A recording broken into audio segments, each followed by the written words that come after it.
For the past 5 years, I've volunteered for a mental health hotline.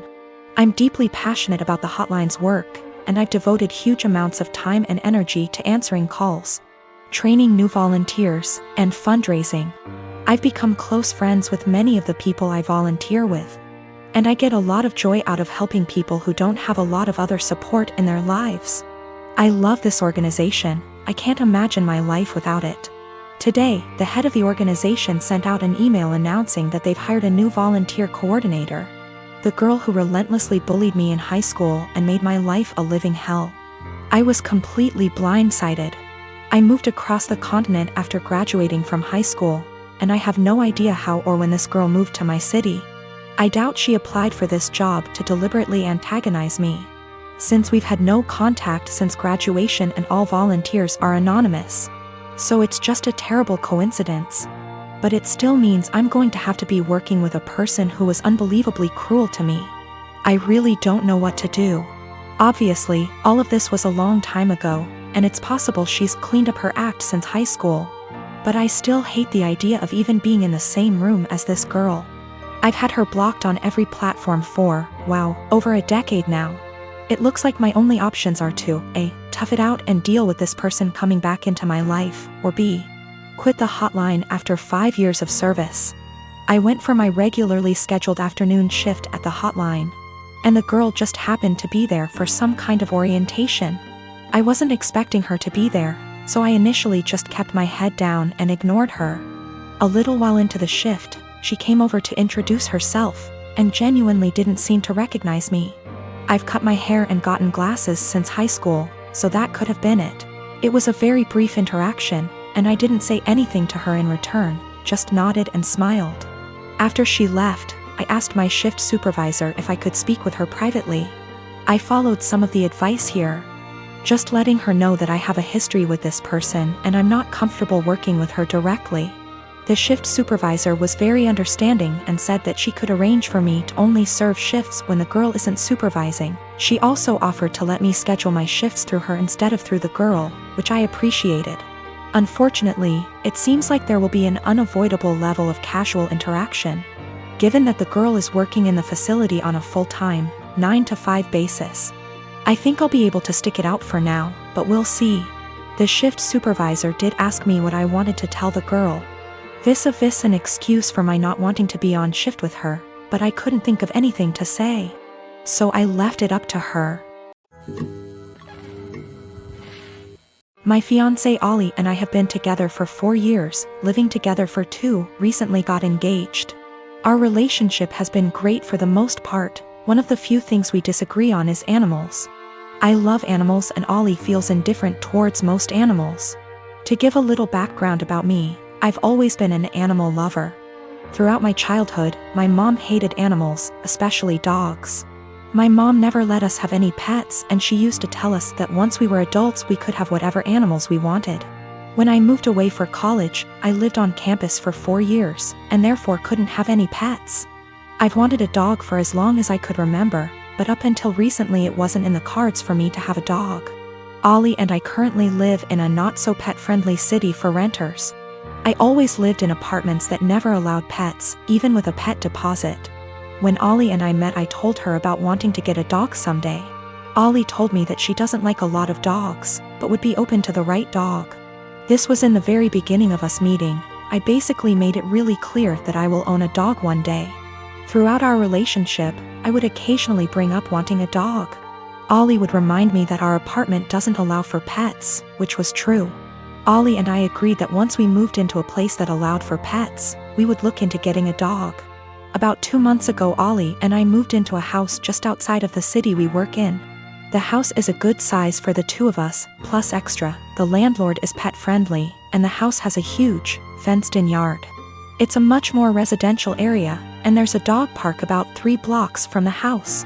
On top of the house being perfect for a dog, I'm in a financial place where I can afford a dog. I make very good money and I don't have to travel for work. I'm mentally prepared for potential pet fees and other expenses for having people watch the dog. Since we're finally settled in the house, I decided to mention to Ollie again about going to the shelter and looking at the adoptable dogs. Only this time, Ollie didn't have an excuse for why we couldn't get one. After a few weak excuses, sometimes we go away, Ollie broke down and told me that she doesn't want a dog. In fact, she's never wanted a dog. She was hoping I would forget about my dreams of wanting a dog. I'm not sure what to do. I'm trying to reason with Ollie, but she said her answer will always be no to a dog. She just doesn't like them and doesn't want them. She basically gave me an ultimatum, either her or my potential dog. I'm feeling shitty about this, because I always made it clear to her that I was going to want a dog someday. I feel like she was banking on something unrealistic, and now she's putting me in a lousy spot. I have this vegan coworker, we'll call her Vegan, who is very active on FB and in the office about being vegan and how cruel farming is and everything. Each to their own. I don't necessarily disagree with her views on animal cruelty, but here's the thing, I'm a hunter. Not a trophy hunter, but I do shoot feral pigs, rabbits, ducks, introduced, classified game ducks, and foxes, and I fish too. All except for the fish are classified as pests. Foxes especially kill native wildlife and farm animals, and farmers will often put you up on their property for free to hunt them. I have passed tests here, especially for identification of game ducks versus protected species, and practice ethical hunting. Allow the animal to have a fair chase, no dogs or tracking devices. Practicing marksmanship and dispatching prey swiftly and humanely and not wasting the meat. None of that is obviously good enough for Vegan. When she first came onto the team and told everyone she was vegan, I kept my mouth shut about my hunting. I also think she's really intolerant because she preaches to people about how going vegan will help with their various ailments, and always turns up her nose at people heating up meat in microwave. As a result, we've kind of consciously started excluding her when we get up for lunch. However, last year I started going hunting more regularly with a work friend from another department, whose uncle owns a farm where feral pigs and are an issue, and he often swings by to have a chat about guns and bows and our next trip, and she found out I was a hunter. This isn't even at our desks, it's in the kitchen area that has tables and stuff, and we sometimes eat our lunches together. Ever since then, every conversation I've had with her, she's referred to hunting and how cruel it is. One time, I wore a leather pencil skirt to work and she had a go at me for wearing animal products. She seems to have singled me because of the fact that I go hunting. My boss has no spine, I've tried talking to him about this. But she just intimidates him and makes it seem like she's been persecuted, and he's backed down from that.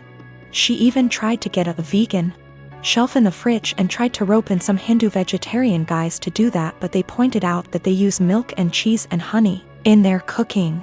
They also think she's nuts. It's gotten to the point where we go out for drinks on a Friday night at 5 and we never ask her. I don't organize these things, a coworker does, but my boss told me, when I brought it up in one-on-one meeting, that she feels really left out and she seems to think it's my fault because I've been here for longer and I'm somehow poisoning them against her, or something. I have since been conscious of this. If anyone starts conversation about vegan, I just say I don't talk to her unless it's work-related, and she's more than adequate at her job. It's actually become something of a joke or catchphrase. I told my boss I don't organize anything except official events, and she's always been invited. If she's not invited to informal stuff, that's not even organized by me, then that's not my problem. The coworker that doesn't invite her, she managed to piss him off because he's eaten guinea pig, he's from Peru. And she asked him if he'd eaten any of his other pets. For the record, he never ate a guinea pig that was a pet, it's something they eat in Peru. Whenever she brings up hunting or anything, I just point blank ask her there was anything work-related that she wanted to talk about, and if there wasn't, I would start talking to someone else or just walk off. I have asked her multiple times to keep conversations work-related. I never start a conversation with her at all. Most of the time, she pounces when I'm in the kitchen making tea, getting water, or just stretching my legs. One time last week, a group of us were talking and she got up to join the discussion. A horrible silence fell over the group to the point where I just excused myself and went to my desk, and so did a few others. It all came to a head in our team meeting today when our boss, usually at the ends, asks if there's any positive news or celebrations outside of work people want to share, like engagements, marathons, charity appeals, etc., and Vegan sarcastically asked me how many lives I'd taken last weekend. I got annoyed and said her constant badgering me about my hobbies and choice to eat meat was discriminatory and bothersome, and that unless it was work-related, she was not to engage me in conversation otherwise, and told our scribe to put that in the meeting minutes. She seemed a bit shocked by that, and my boss looked uncomfortable but said fair enough.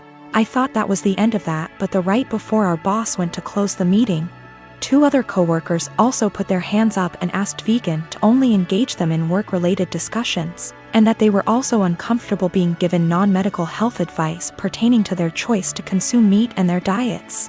Again, boss looked uncomfortable but asked Vegan to respect their wishes and closed the meeting. Vegan didn't look anyone in the eye after that but headed straight to the bathroom.